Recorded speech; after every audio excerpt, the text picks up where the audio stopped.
Good morning, everybody. Welcome to the Wednesday, August 12th regular meeting of the Butte Irrigation District Board of Directors.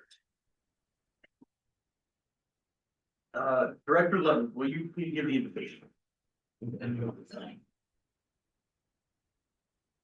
Heavenly Father, we thank you for the opportunity to join together this morning. Pray for your help in guiding us to make good decisions. We pray that the weather cooperate, will not be too harsh on us when it does rain. We thank you for all your blessings through Jesus' name. Amen. Amen. Mr. Smith, will you please lead the invocation? I mean, the pledge of allegiance. I pledge allegiance to the flag of the United States of America and to the republic for which it stands, one nation under God, indivisible, with liberty and justice for all.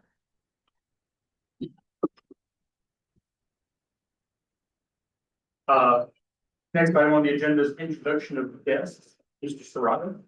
Good morning, Ryan Strong with the Irrigation Commission. Morning, Mike Riley, Stadium. Ms. Papa, will you please introduce people online?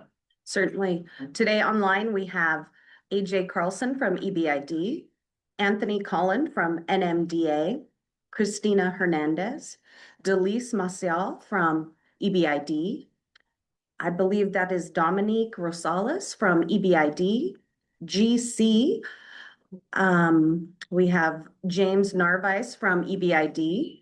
We have Juan Fernandez from EBID. We have Leah Diaz from EBID. Dr. Phil King, consultant for EBID, Cheryl Smith with OSC, and Sky DeVore is joining us today. Thank you, Ms. Crawford. Next, we have public input. Anybody have any public input? Anybody online?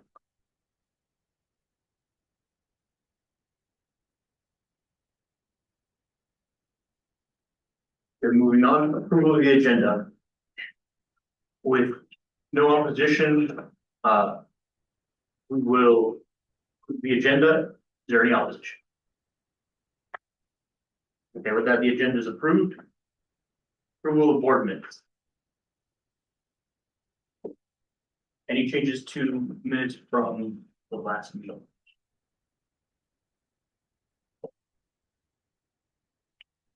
Mr. President, I move to approve. The date coming? July 8th. I move to approve these minutes of July 8th, 2026. I have a motion on the floor by Director Davier to approve the minutes from July 8th, 2026, seconded by Director Colton. Any discussion? That discussion is closed. All those in favor, please say aye. Aye. Any opposed, please say nay. The opinion of the president, the ayes have it, and the meeting minutes are agreed. Next item on the agenda is the Government Affairs Committee report. Ms. DeVore. Thank you, Mr. President, board members, guests, and staff. Good to see you all this morning. In the last month on the Government Affairs Committee, we have been evaluating legislative position statements, and we've come up with a really solid draft that the committee is currently providing feedback on that we hope to have to you guys for approval by our next meeting. We also have been very active in planning for interim committees and a legislative tour. We are looking at presenting at a panel later this month for the Water and Natural Resources Committee in Socorro about conservation efforts, water management, and Texas v. New Mexico. So we're excited about that. We've also been working with the Legislative Finance Committee on doing a tour of the district in September, later part of September, in addition to an October ISC tour. So we've definitely been getting ourselves out there and networking with our legislators and educating them about what it is we do. We also discussed the upcoming long legislative session. This is a 60-day session. And we discussed if we should pursue any legislation and how to position all of those things, but we did not make a definitive decision about if there was anything specifically we would get into bill drafting right away. And we also discussed federal and regional water advocacy and some sediment removal items. And with that, I will stand for any questions from the board.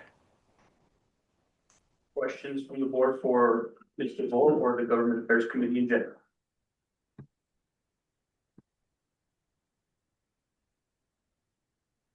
Very good. Thank you, Mr. Moore. Thank you. Have a great day. Two. The next item on the agenda is the Water Resources Committee report. Director Garai. Thank you. Good. So the Water Resource Committee met on July 20th. Members, presidents, both directors were Henry Ludwig, myself, Randy Garai, Greg Davier. Staff members were Josh Smith, James Narvaez, and Dr. Phil King. Our meeting convened at 3:30 p.m. At top of the discussions was the end of the 2026 release. Available water dropped approximately 8,500 acre feet between the May 10th allocation and July 19th, and unprecedented in-season loss. It appears that EP1 will go slightly negative in their allocation account. This has happened before, with both districts having gone slightly negative. EP1 may go approximately 6,000 acre feet negative, probably less. EBID will have sufficient carryover to provide the water without encroaching on minimum pools to cover reserve pools, Rio Grande compact credit, San Juan Chama water, and evaporation. EBID approved EP number 1 going negative to complete their season, consistent with prior years when one district went negative, this happening in 2008, 2013, and 2018. The committee agreed to keep this practice informal, with no formal policy or board vote required at this scale, though staff will document the accounting in an end-of-year memo. If in future years larger negative balances by either district, they may require board action.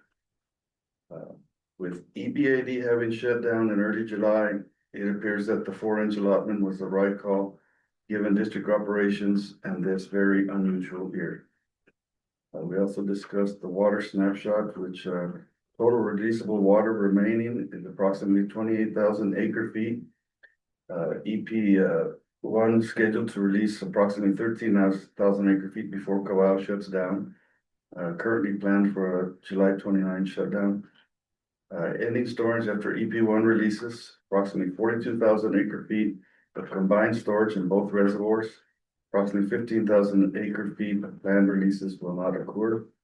The diversion ratio remains in the vicinity of 0.7, which was used for the May allocation. EBID carryover currently looks like approximately 17,000 acre feet, but will be finalized when the seasonal diversion ratio is determined from actual measured flows and accounting. That's what we discussed, and our meeting is adjourned at 4:20 p.m. Thank you, Mr. President. Thank you, Director Garai. Questions for Director Garai, the Water Resources Committee? Mr. President, I specifically want to know if anyone is interested in any of the history from 2008, 2013, and 2018, and why these negative departures occurred. I don't need to bore anyone if there's no questions about that. I'd like to hear about it. So in 2008, the first year of the operating agreement, 2013 was very short. 2018 was longer. When determining the allocations for the districts, there are many things that aren't known with certainty at the beginning of the season. The largest one being, what will the diversion ratio of the river be for the year? EBID and EP1 have both gotten very good at predicting the diversion ratio, but it's still not with a high degree of certainty. And to give you an idea, if the actual diversion ratio moves from 0.8 to 0.81, it's a shift in allocation in the thousands of acre feet. Do we only track the diversion ratio to hundreds? I don't know actually the level of precision they use at the end of the year. But certainly we do it to at least 2 decimal places, two significant figures. And just to give you, I think we can all understand the diversion ratio of 0.8 to 0.81, that's getting very close to estimating it right. And yet there's still thousands of acre feet that can move in the allocation. So depending on the water season, if there are inflows coming in late in the season that we don't end up reallocating to the districts, then at the end of the season, they do the final allocation, everyone's actual allocation is higher than the amount they were delivering water on, and so we both end up with positive balances at the end. If instead you're working very hard to get all of the water out, such as in 2013 when we were critically short, such as in 2026 when we are critically short, it is unlikely that there will be late inflows, which then rise all the boats and keep our allocations from going negative. 6,000 acre feet is very close.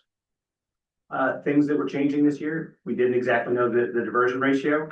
The fact that the inflows were actually negative for a period of time in the Delta Butte, meaning we were losing usable water, leads to us missing it by some. These are not amounts of water that will be at all significant when we allocate water next year. There's no chance that we will be allocating water for actual release where there's not 6,000 acre feet for EP1 to make it up. So it's essentially the idea of like, when are we going to get our water back? We'll get it back next year when we do the allocation. We weren't taking delivery of it this year anyways. Why would we not run out of season? And it's been the same thing for EBID on the other side. Why did EP1 need to be concerned about it? They're getting it back when we do the allocation at the beginning of next season. So there's all the moving parts that when we're setting our allotment, when we're determining what the allocations of the districts are, and then the actual measurements get accumulated at the end of the season, the final allocations go out, and then the actual amounts. I've seen it happen before. It has never been an issue. Which is why we think keeping it informal is sufficient. What influences that diversion ratio? The primary things that influence the diversion ratio are, first, there's how hot the summer is, because the evapotransport of loss from the river itself will change based on the temperature of the summer. That influences it. Obviously, groundwater pumping is the largest influencer. Again, our team is pretty good at predicting what those impacts are. And then the rate of release from Caballo. So how did the release rate from Caballo need to be throttled through the year for any number of reasons? Not the least of which in recent times has been, we've got to plug at the outlet works of Caballo. So that's affecting the release rate. Release rate and groundwater pumping have the largest influence. The ET rate of the river is one that we just don't know at all when we're starting the season. It's going to be warmer summer than usual, colder than usual. How much inflow from arroyo flows is there going to be? Those things affect the diversion ratio. Because it's just a ratio of releases from Caballo and charges to the district. This is best guess. They're They're very good at guessing it. Dr. King's been within, a few thousandths of a percent, if not thousands of a percent. He's been within the third digit of precision. He's been very, very close. They've got enough data to predict it well. Which is a pretty good concern, the unknowns. Indeed.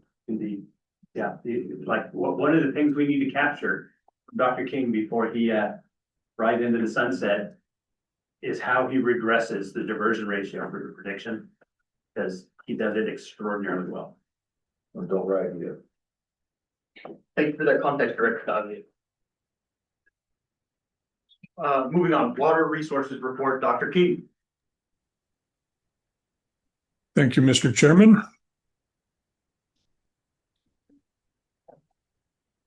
Are y'all seeing my screen okay? Yes, and hopefully I didn't veer too far off the route there, Dr. King.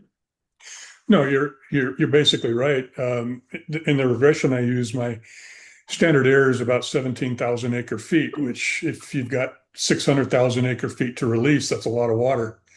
But as we get down into these very low levels, both districts are shooting for zero in their ending balance. Sometimes they'll hit a little high, sometimes they'll hit a little low, and it does all come out in the wash. Anyhow, speaking of low water levels, that's the reservoir on August 4th. Let us not dwell on that. I want to get through this quick. First off, looking at the river upstream, a lot of this month's presentation is going to be like last month's presentation, only more so. So what you see here is up at the Colorado state line, there's essentially no flow in the main stem of the Rio Grande. Lobatos gauge is sitting at 2 CFS. We've got some flow at Otoe, and about half of that 208 CFS is from the main stem and half of it's from Rio Chama. So there's a little bit of water coming out of northern New Mexico right now. We move down to below Cochiti and you see that's getting frighteningly low. And then everything else is stuck down here in the bottom, sort of a drool in the river at best. So it's an extremely dry river throughout the state at this point. Dr. King, do we have any historical context for the state line flow going dry? At Lobatos?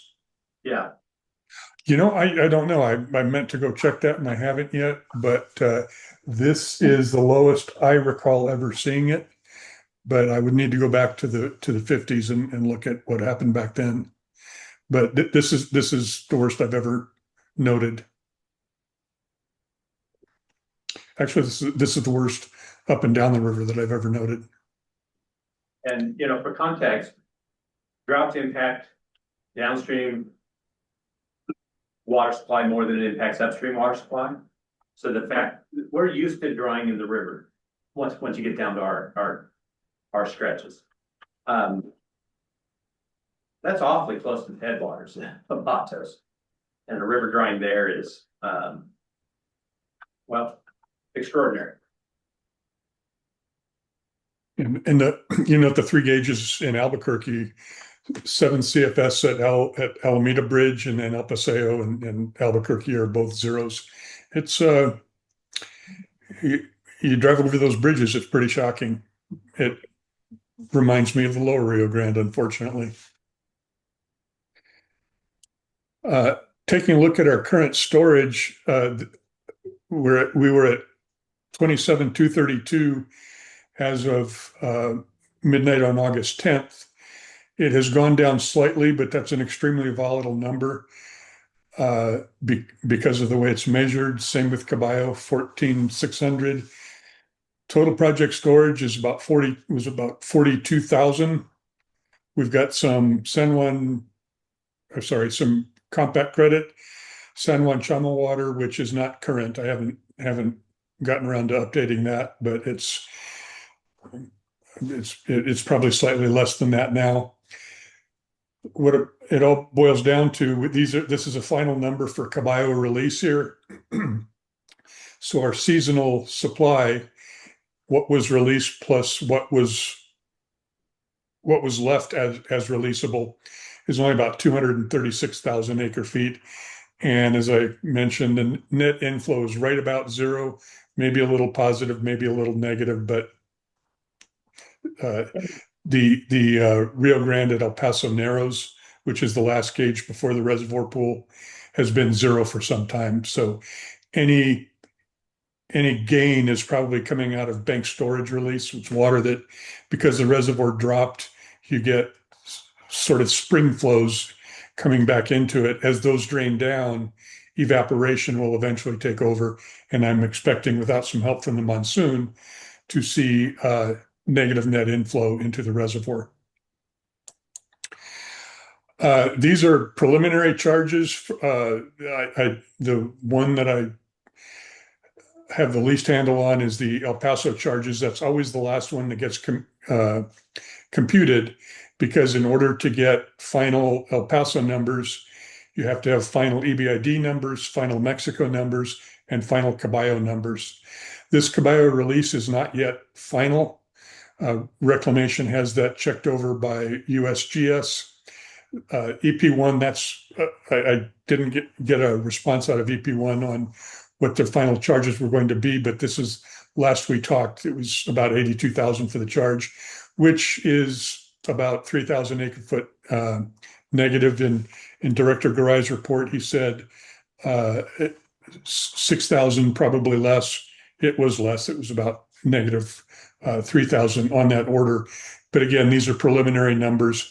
Hope to have more final numbers. Probably everything will be final except the Caballo release by our next meeting, which gives us a diversion ratio of bang on 0.7. You see the general Mexico shut down on the 21st. That's since our last meeting. Elephant Butte ceased releases on the 29th, and then Caballo on the 30th with that total release of 215,794 as of the most recent numbers I got from Reclamation data portals. Where this puts us is I reported this last month with preliminary numbers. These are almost final numbers, but 2026 is not over. About 216,000 acre foot release is the third lowest on record from Caballo. Elephant Butte storage bottomed out at about 26,732. It may go lower. We're up just over 27 right now, but once the evaporation starts to outpace that return flow, Elephant Butte could creep up. I don't know that it'll reach the 1956 level, but we'll probably lose a bit more. Same with combined storage in Elephant Butte and Caballo combined. We're at the sixth lowest level. And you see that the years that precede us on both Elephant Butte and combined storage are mostly the 50s. 1971 managed to creep in there, but it's mostly the early 50s. Looking at our weather forecast, since we have basically nothing left in the reservoir, we're going to be living on runoff next year. The short term here is a little wetter than normal for the precipitation, and of course the usual warmer than normal. As we look through August through October, you see this shape here that has been consistent with the forecasts for a couple or 3 months now.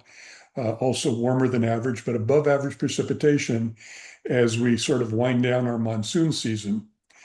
Getting into our snow season now, November, December, January, we still remain better than average on precipitation. And one of the nice things is near normal on the temperature, which means if that holds, we'll get more of the snowpack making it down as spring runoff.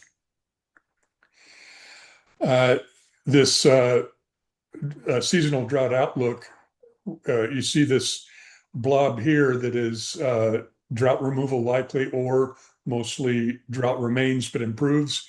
It basically follows this green blob you see here, that things will be improving, the drought conditions be improving, but we will likely remain in some level of drought. ENSO is firmly entrenched, and one thing that you don't see on forecasts is a 97% chance that El Nino will strengthen, it will persist through the early spring of 2027. So El Nino will hold through the thick part of our snow season. Will that translate into more snowpack and more spring runoff?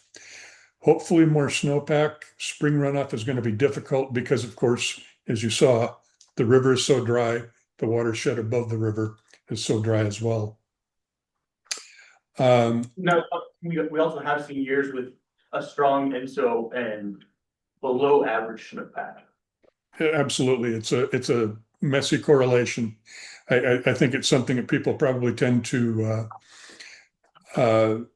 overstate its effect in our area.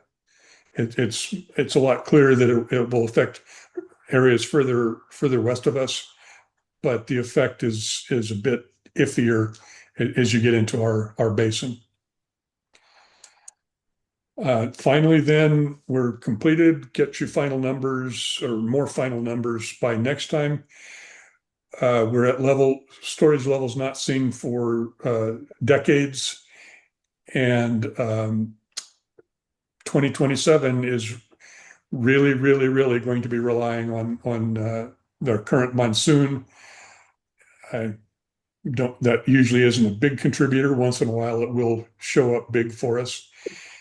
But keep in mind that even if we get a really good snowpack, the watershed is so dry, the river is so dry that if we get, 150% of average, most people would consider that a great thing, but that's going to mean less than average runoff in all likelihood.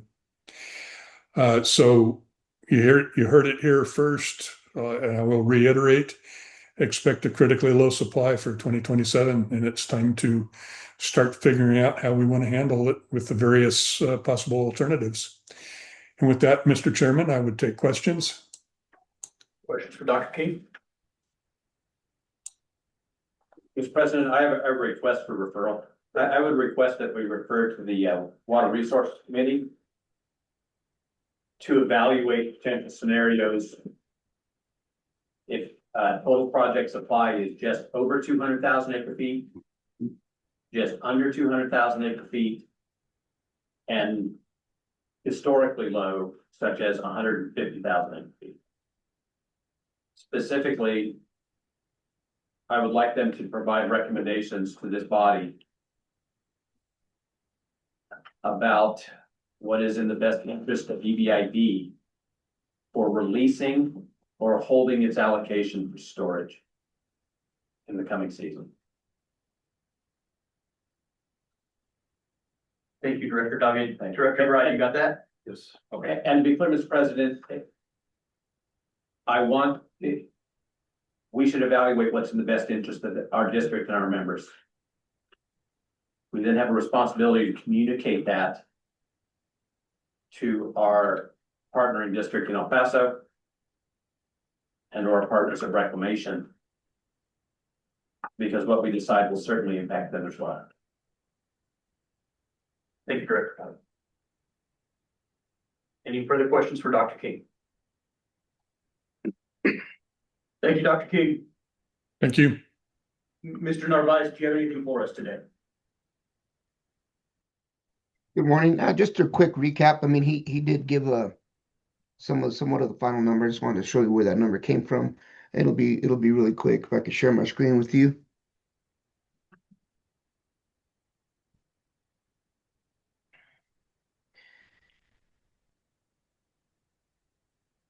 All righty, can you see that?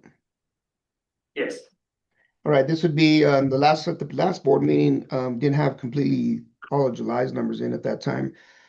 But this would be, I guess you can see the final charges. Still got to work through some things, just like Dr. King mentioned. So this is pretty close to being final as far as EBID is concerned. There may be some tweaks to it, depending on what El Paso does and on their charges when I get all their final numbers. But basically, this is where we're going to be at for EBID. So this is the July report. As you can see, we didn't have any diversions for the array, the purchase of Leesburg, California extension, and so on. We did have some of the irrigation season extend into July from the east side and west side, just finishing up irrigations that they had. We actually did shut them down on the second as the water, when we ordered zero, it just takes a couple days for the water to get down there to actually close the gates. But as you can see, we didn't have any diversions here. We did divert 436 acre feet for 115 acre feet for EBID net diversion. That takes out what Texas diverted for their order. In the main canal, we did put 6,000, but only 959 of that was actually 2 days of irrigation for the season. So these are the to-date numbers here. total of 57,753. We do have some adjustment at the heading. What this is basically when, if we're ordering 100 and we're short and not able to take the 100, there's a percentage that we do still pick up as far as making sure that we do receive our water. So there was a little bit of a charge there. Total for the year, 656. And then in the end, as Dr. King reported, our number that we reported for the EBID 2026 season was 58,260. We had some preliminary allocations. This was early on in the season. Of course, that's all going to get worked out towards the end with the district balance here showing a 18,000. So that's pretty much all I wanted to report, just to give you the actual ending numbers and where they came from. Outside of that, I don't have anything else for you unless there's questions. Question for Mr. Narvaez. Thank you, Mr. Narvaez. Thank you.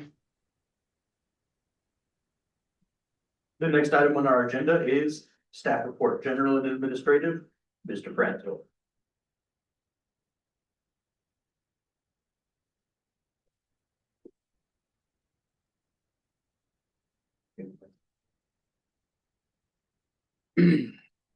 Okay. Everybody see this okay? Do I need to zoom in a little, maybe? Yes.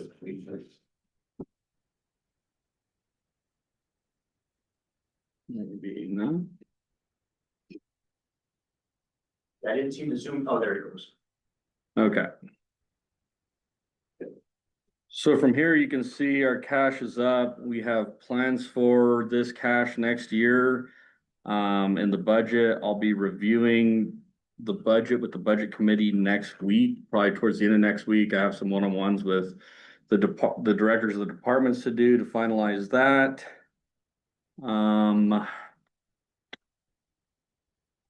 So we had about 7.5 million of inflows through the year, and we had about 4.25 million of outflows. 950K of that is related to this month. We had some backdated payables that we owed on, so people either submitting bills late or just some payments we hadn't issued out. See a large difference here. Most of that is due to grant reimbursables, so being reimbursed for salaries and wages and some other various purchases that the district would normally have in our budget. Our current interest rate is 3.66%. This has been holding steady over the trailing 3 months. Rumor has it that there is some potential for some rate hikes later this year, but I will get you guys more information on that. But that would be a positive benefit for us because we'd be earning more interest. We're still, been pretty flat on our assessments received to date. We have filed approximately $800,000 in liens. The amount kind of in here is going to be about $700,000 in allowance for doubtful accounts and potential for future liens if not paid on. We'll be talking about this probably not next week, but we'll be working with the budget committee for a plan on collecting on those, and then probably it'll be referred to the legal committee, the process in which we do that. What's going to be referred to legal? In the future, the process of, our liens and collecting our assessments. Thank you. This is the last outstanding reimbursement that we're waiting on for our Weary Ag Work grants. That will be fully collected. Everybody was paid out, and that process was pretty good overall. So pretty happy with that. This number is low in a sense, but we have a couple 100,000 out for order. We'll make payment and request reimbursement upon delivery of that equipment and supplies for that. And then we had about 1.65 million that we received in reimbursements from ISC. This was following our Q2 report and their fiscal year end closing up. And about 500,000 of that was related to salaries and wage reimbursements for those individuals. So overall, looking really healthy. We got a lot of plans for the budget next year, and I think that should shore up a lot of things for the district so that we can really start hitting the ground running and moving forward. Any questions? Questions for Mr. Franz? I think 95%, that's actually higher, Joe, I think, right? I think we were lower than that. It's, so that, Point or two up. that 95 includes the LID fund and that, which is the local improvement district fund for the dams. It's actually still that 92% I keep historically stating that we're at 92% of On the our assessments? assessments. Yeah, Oh, okay. and I'll go over that with you guys. Any other questions? Mr. President. I, as always, want to commend, the management of the district. Our cash position is healthy and getting healthier. We had a brief discussion on what the, I don't know what the right descriptor is, the free cash, cash reserve, the amount of cash that the district has in a given year outside of its incoming assessments and outgoing payments. How much the district should keep on hand? Correct. That there was a discussion that a healthy organization would have a certain amount of cash Mm-hmm. for doing things. Again, it remains my opinion that the best use of our members' assessment is in investing it in their infrastructure.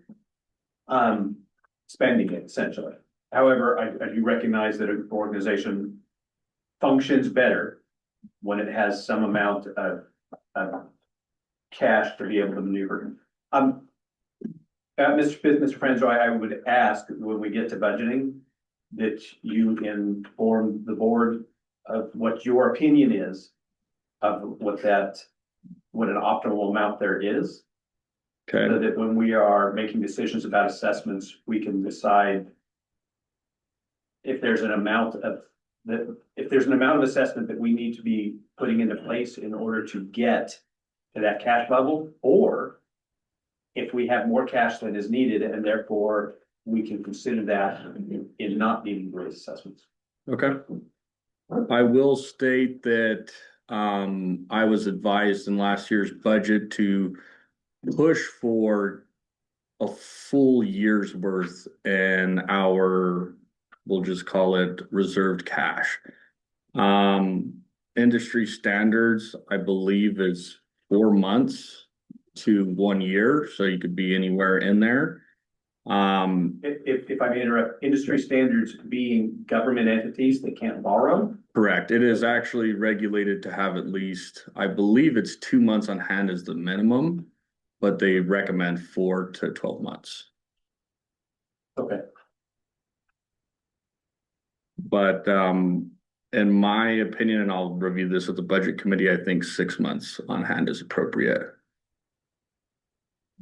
Would you like to refer that to committee for further study? I'll meet with them next week. We'll go over it. Specifically, I was asking our expert that informed the board, but I'm fine if the committee reviews it, Mr. President. I wasn't asking for a committee review of it, just an expert opinion. Yep. I can get that. Any other questions? Further question for Mr. Franz? Okay. Thank you, Mr. Franzo. Next item on the agenda is the manager's update, Mr. Smith. Thank you, Mr. President. If you see on your agenda, we do have one item under the manager's update regarding unauthorized disposal of waste in district facilities. This has been a problem. It's becoming more of a problem. I think they removed how many tons of trash out of the bottle drain? I don't know the exact tonnage.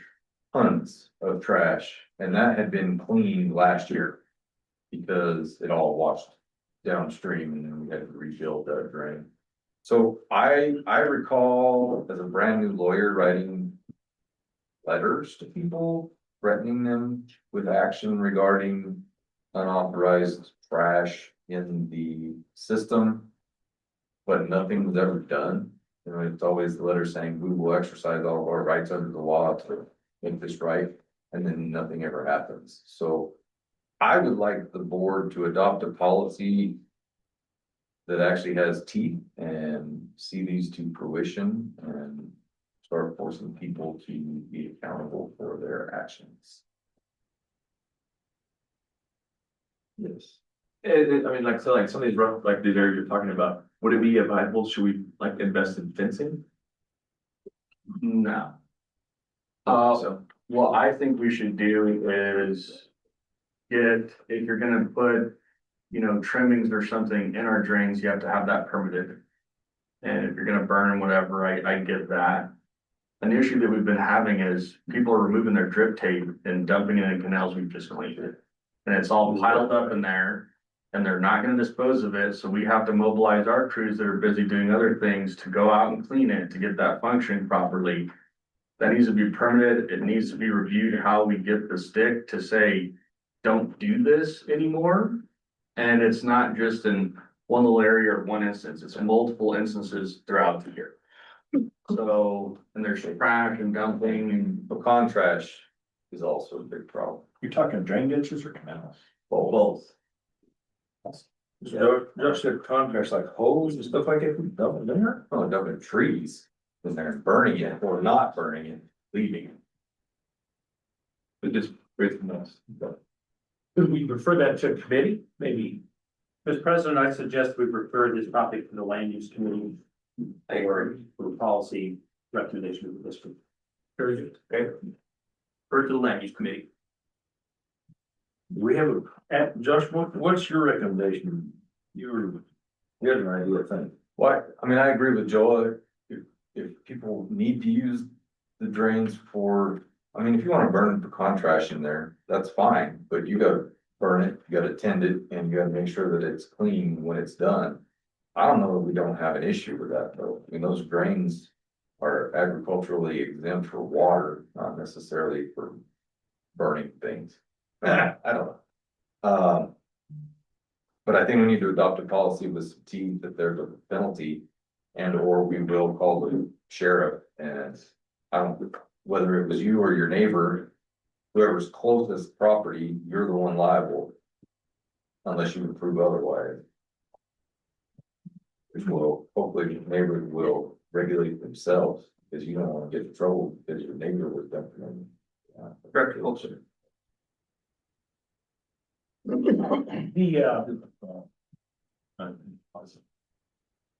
And encroachments on the drain?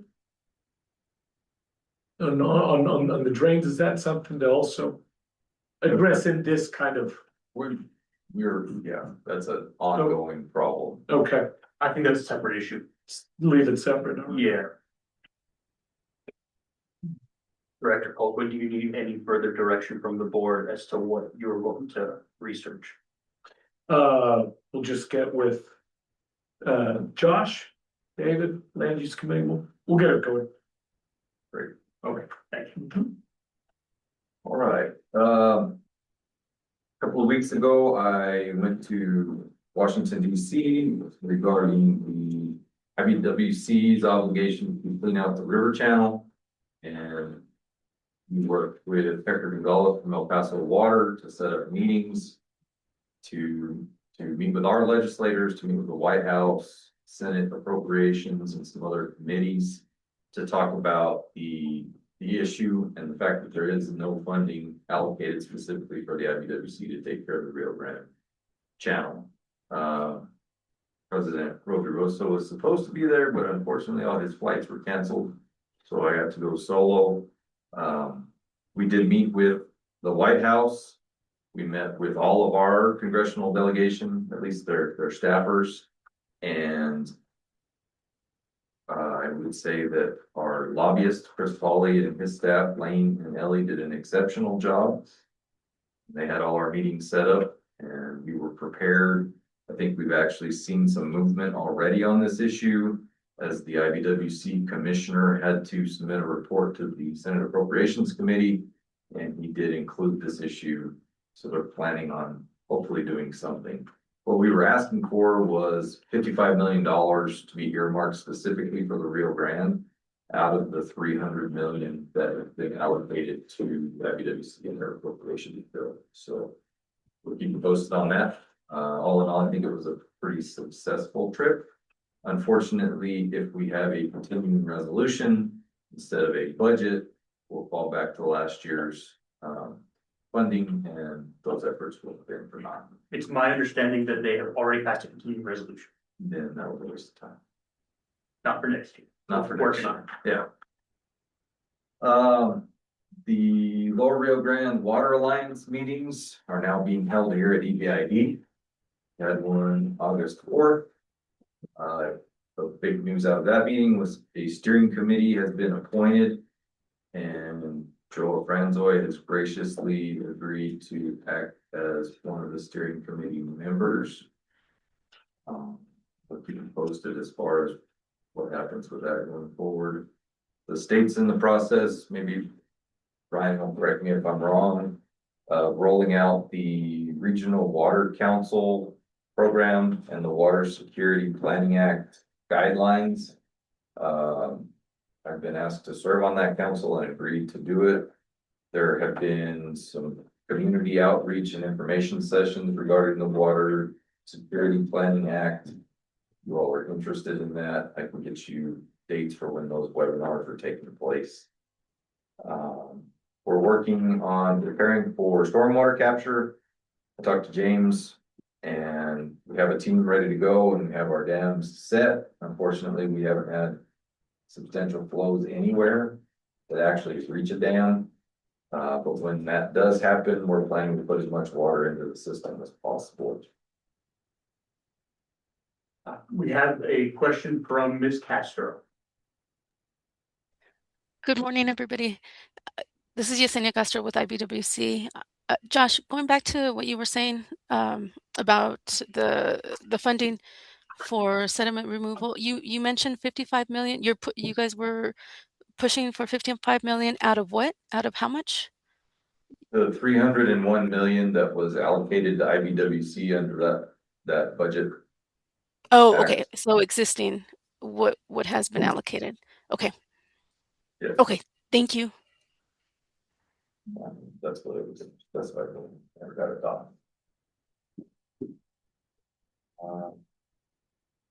We're entering construction season. I believe we'll be starting with the Rincon phase 1 in September. Keep you posted as that kicks off and gets started.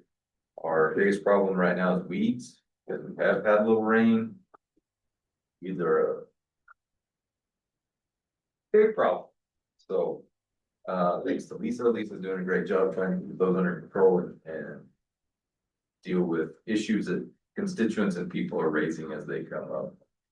If you notice when you came in, the front office looks very different. We have all new people up front, the tax department and engineering. So Dominique, who was hired in the tax department, is going to move over into engineering and fill that position. We'll be backfilling in the tax department. We hired Victoria, who's also up there in tax. We already talked about the budget. We'll be having an early meeting next week. Finally, I've had fielded, can't tell you how many calls regarding Project Jupiter, which I have responded, we are not taking a position and have no comment. So that concludes my. Thank you, Mr. Smith. The next item on the agenda is calendar events. Mr. President. First item on the calendar is the Tortugas site dam Tortugas number 1, public alternatives finalization meeting. So we've been working with our engineering department and NRCS to look at options for the Tortugas dam. This is the dam on University right above the golf course. Trying to pick an alternative to remediate that dam. And that meeting will be held next Thursday at 6 p.m. here at EBID. If anyone has any interest in learning about what those options are, please plan on attending. As Sky mentioned, the interim committee meeting in Socorro is happening August 31st and through September 1st. And we have been asked to present. The Director Davier has agreed to attend that. And we'll be approving travel for that consent agenda. The Coalition of Rio Grande Water Users Conference is September 16th to the 18th at the Santa Ana Pueblo. And you previously approved travel, but registration closes the 25th of this month. If you're planning on going, please contact Marilyn and let her know. There's a legislative finance committee field trip planned for September 22nd through the 24th of this month. I believe we're being asked to participate in that. We're gonna look at some sites within the EBID structure. The New Mexico Water Law Conference is October 8th through the 9th. We're requesting travel approval in the consent agenda. I've agreed to speak on a panel with Jason Kasuga, Foley Burgess, and Eric Ballack about the lead infrastructure and improving efficiencies in the irrigation system. The ISC is planning a tour October 14th through the 16th. Are those dates still correct? Yes, sir. Okay. We're gonna help them with some of the stops along that tour. And the ISC is having an open house the week of October 26th at the 3 locations where they had meetings previously in Hatch, Las Cruces, and Anthony.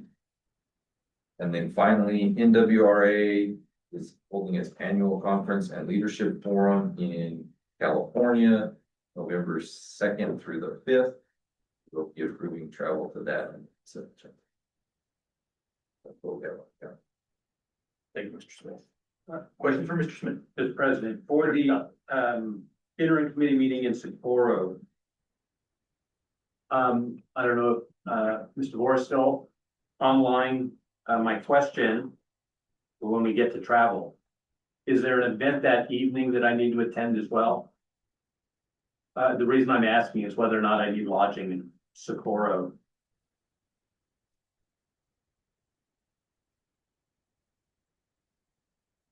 Sky, are you still with us? Doesn't look, she's no longer online. Okay. We'll just approve that. Okay. Thank you, Mr. President. Mr. Sloan. I just had a question on the ISC tour. Maybe this is for Ryan. I'm just curious, what is that tour? I guess is that just the commissioners coming down or? Just the commissioner. So Friday the 16th, we have a regularly scheduled commission meeting. So ahead of that, they wanted to take a tour of the Lower Rio Grande, especially given the settlement finalization and then looking at all the infrastructure projects, particularly related to our cooperative agreement. So the drain cleanings. The drain cleaning, we're planning on doing kind of a bit of a groundbreaking since we'll have all of our commissioners here. And then we're also going to look at our brackish water exploration project in Santa Teresa. So just highlighting all of our ongoing activities. And your meeting's gonna be in Cruces? It'll be here in Cruces, Oh. at the university. Mr. President. We're planning on working in the Fillmore Dam at that time. So that's where we're planning to have groundbreaking photo opportunities. So board members want to plan to attend that, we'll get you the date. So we may have to post for a meeting if there's more that there's gonna be. Forward. Further questions for Mr. Smith? The next item on the agenda is the HR and safety update. Ms. Maciel. Good morning, board. You have my report in your information. And currently, my report says we have 83 employees, but we are actually up to 84. We did hire a ditch rider for the north. And then, as Josh mentioned, Dominique, who we hired for tax, has moved over to the engineering department. And so we are in the process of having a job opening for the tax department to hire there. Down below next month will be Leo's retirement of September 17th. He is actually out right now on FMLA, but his last day will be September 17th. We do have some years of service, nothing for specific recognition in the sense of certificates, but in the irrigation systems, Roman has 29 years. Juan Rodriguez down south also has 27 years. Mariano up north has 7 years. Ina in the water records department has 2 years. And we have a new ditch rider who's at his 1 year in the central area. In maintenance, we have Lisa who has 7 years. Charles Gray has 6 years and Nick down south has 6 years. So we have a lot of anniversaries this month, but not specifically certificate recognition yet. That'll be coming up soon. We are working on our defensive driving and some additional trainings. We did an excavation and trenching training last month with our maintenance department. We do have some people out on FMLA, and we'll have one coming up in September. Labor Day, which is September 7th, Monday, the office will be closed that day. And I believe they're planning a general meeting for November. I don't have details on that yet. Any questions? Questions for Ms. Maciel? Thanks to everybody for their years of service. We very much appreciate all of their time and dedication. Thank you, Ms. Maciel. Thank you. Next item on the agenda is the engineering and maintenance update. Mr. Rubio. Morning, everybody. Morning. For this past month, the engineering department has been busy. Earlier this week, Monday, Tuesday, we sat down with Freese and Nichols. We're having them do risk assessments on all 27 of our dams. So these last 2 days, we're going through every dam individually and recognize potential failure modes. This is going to help them set up the risk analysis of matrix and help us prioritize how we're going to have our dam crews attend to these dams and in what order. On top of that, we've done some survey at the roadie for the emergency spillway. Drone flights, plenty of them, including one for the ISC. We're actually out there today. They're running an exercise to further exact their position and tie it into the survey, so everything's dead nuts with the overall county information. As you guys have heard, we have a new admin assistant up front, Dominique Rosales. I encourage you guys to stop by and say hello. We have one employee on call to capture stormwater flows. He's only engaged when we have significant flows, and he's out there working with James to coordinate the water capture. We're coordinating a lot with the county and the DOT on various projects that they have going on and how they interfere with our system. So we're just making sure everything is on par and adheres to our policies. A couple meetings with the BOR over dam reports at our 3 major diversion dams. So they gave us a list of repairs, fixes, concerns that they have and how we need to go about fixing and replacing, if any. We're preparing to host the Tortugas Dam public meeting, so that's next Thursday, as Jeff mentioned. And apart from that, we're heavily focused on these grant award projects, setting up construction plans, just a whole overall construction packet for each one of these projects, total of about 15. We're gonna hit Rincon here soon in September, as long as the material gets here, and then we'll follow up with Rincon phase 2 and 3 right there on Cape Carson. That's what we got going on right now. Any questions? Questions for Mr. Rubio, Director Glacier? Yes, sir. What 27 dams are you referring to? All dams owned and maintained by EBID. Okay, thank you. Yes, sir. And we got a list of where those are. We know where they're at. Yes, sir. Okay. Yes, sir. I mean, there's a lot of dams up and down the side of this valley, both sides that nobody even knows where the hell they're at. Yes, sir. No, we do annual inspections at all these dams, so we Thank know you. exactly where they're at, how to get there, and what we gotta do. Lovely, thank you. Yes, sir. Further questions for Mr. Rubio? Thank you, Mr. Rubio. Sir. The next item on the agenda is the consent agenda. Are there any items that anybody would request to be pulled from the consent agenda? With that, what is the will of the board? I move to accept the consent agenda. I have a motion on the floor by Director Sloan to approve the consent agenda. Second by Director Garai. Any discussion? With that discussion is closed, all those in favor, please say aye. Aye. Any opposed, please say no. In the opinion of the president, the ayes have it and the motion carries. The next item on the agenda is suspension and transfer period. Let me pull up the.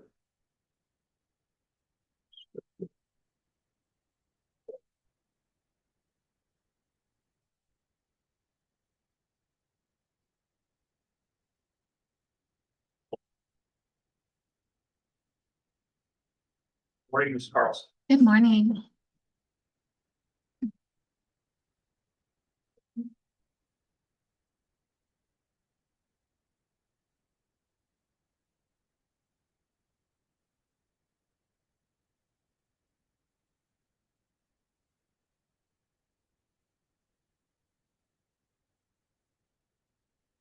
Okay, I call to order the board hearings, sitting to hear suspensions and transfers.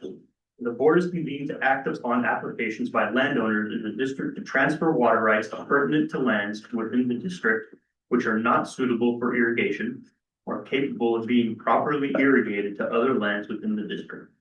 These applications are filed under section 73-13-4 Mexico statutes. This board will decide if, in their judgment, that other lands within the district may be profitably and advantageously irrigated. The applicants are identified as listed on Exhibit A. The applicants were required to publish notice in any newspaper published within Doñana County of EBID taking action to consider a resolution allowing the transfer. The publication should have listed the time and place of this meeting, listed the action to be taken by this board, listed a description of the move to and move from lands, and listed the reason for the requested transfer. Does staff have a copy of the notice of publication? Yes, sir, we do. Were all the required points in the publication? Yes, sir, they were. Was the last publication date made prior to this hearing? Yes, sir. We will now proceed with presentation by staff. After that, the board can ask questions of the staff. Good morning. We have two water transfers this morning. The first one is 2026 WT 009. Patricia Ann Smith is transferring a combined total of 1.13 water righted acres to Nelson and Carolyn Clay Schultz. If approved, Ms. Smith will no longer have water rights, and Mr. and Mrs. Clay Schultz will have a new total of 71.90 water righted acres. Second one we have is 2026 WT 010. Shane Wallace, Tamara Teal, and Christy Aragon is transferring a total of 1.47 water righted acres to Salopix 6U Farms, Inc. If approved, Mr. Wallace, Ms. Teal, and Ms. Aragon will no longer have water rights, and Salopix 6U will have a new total of 106.54 water righted acres. And staff recommends approval on both. Thank you, Ms. Carlson. Questions from the board? Mr. President. Director Dahlia. Good morning, Mr. Carlson. With regards to the Smith glacial transfer, having difficult time kind of understanding the parcels in the front. Can you zoom in on that and kind of define where the two transfers are coming from?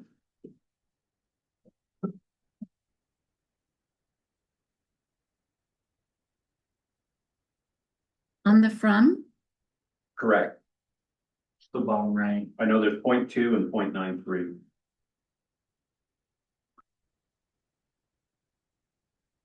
it's from these two parcels right here.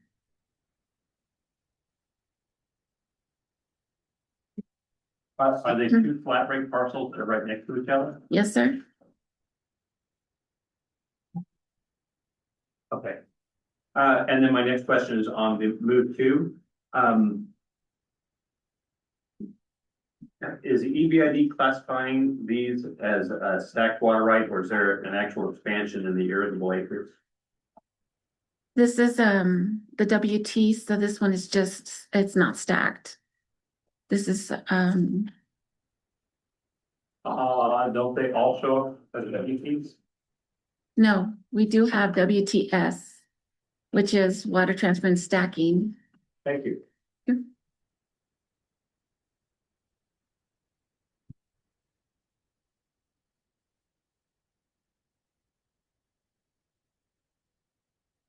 No more questions, Mr. President. Thank you, Mr. Dodd. Any further questions for Ms. Carlson? At this point in time, the board will take evidence and testimony from the applicants or their representatives. Any person or persons who are here to protest the applications. We will proceed with any presentation by the applicants. After that, board members and staff can ask questions of the applicants. Would applicants or their representatives introduce themselves? Is there anybody online? Are there any protestants who wish to speak? If so, please identify yourselves for the record. Anyone online? Are there any other comments? The chair will now entertain a motion to have a resolution to approve or disapprove the applications.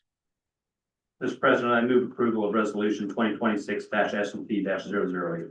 I have a motion on the floor by Director Davier to approve resolution 2026-S&T-00. Second by Director Garai. All those in favor, please say aye. Any opposed, please say no. Abstain. We have one abstention by Director Fleischer. In the opinion of the president, the ayes have it and the motion carries. I will ask that the resolution be formalized as called for by section 73-13-5 of the New Mexico statutes. And that the secretary of the board immediately certify and file with the state engineer a true copy of the resolution and action of the board. If there are any protestants who disagree with the action of the board, you may appeal this decision directly to the district court as provided under section 73-13-4 of the New Mexico statutes. Chair will now entertain a motion to adjourn the board sitting to hear suspension and transfer applications. What is the will of the board? Move motion to adjourn. I have a motion to adjourn the board sitting to hear suspension and transfer by Director Garai. Second by Director Sloat. All those in favor, please say aye. Aye. Any opposed, please say no.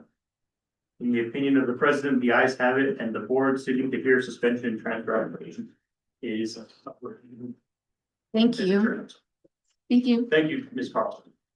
No, we'll stay with the 7.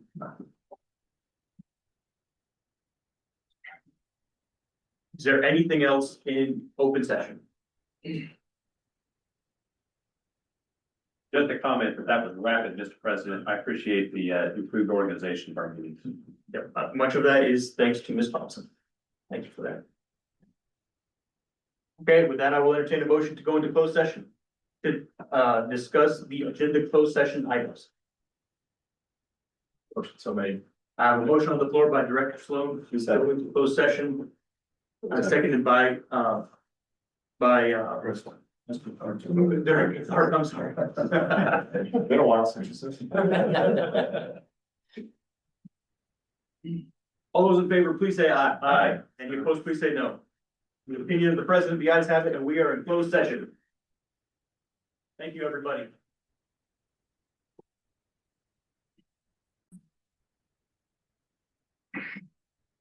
Mr. President, I move that we come out of closed session. I have a motion on the floor by Director Davier to come out of closed session, seconded by Director Colbert. All those in favor, please say aye. Aye. Opposed, please say no. In the opinion of the president, the ayes have it, the motion carries. We have come out of closed session. I will note for the record that the only items discussed in closed session were the agenda closed session items, and that no action has been taken.